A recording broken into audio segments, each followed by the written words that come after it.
రాబోయే కొత్త సంవత్సరం పేరు విశ్వావసునామ సంవత్సరం అండి. మంచి పేరు. విశ్వావసు అనేటటువంటి పేరు ఒక గంధర్వుడి పేరు. ఏకాదశ గంధర్వగణాల్లో ఒక గంధర్వుడి పేరు. వేదంలో కూడా కనిపిస్తుందండి. వివాహం సందర్భంలో దంపతుల మధ్య ప్రేమను పుట్టించి పెంచి ఆ విధంగా దంపతులను కలిపేటటువంటి బాధ్యత ఈ విశ్వావసు అనే గంధర్వుడిది. ఆ విధంగా విశ్వావసు ప్రేమప్రదుడు.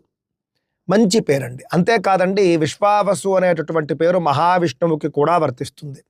మహావిష్ణువు అంటే మంగళప్రదుడు, శుభప్రదుడు. ఈ విధంగా మనకు ఈ విశ్వావసునామ సంవత్సరం పేరులోనే మనకు సానుకూలమైనటువంటి అంశాలు కనిపిస్తూ ఉన్నాయండి. సంతోషకరంగా అనిపిస్తూ ఉన్నది. ఎందుకు? క్రోధి నామ సంవత్సరంలో మనకు ఈ పరిస్థితి లేదు. క్రోధి అంటే పేరులోనే క్రోధం. ఇంటింటా గొడవలు, చీటికి మాటికి అపార్థాలు చేసుకోవడము,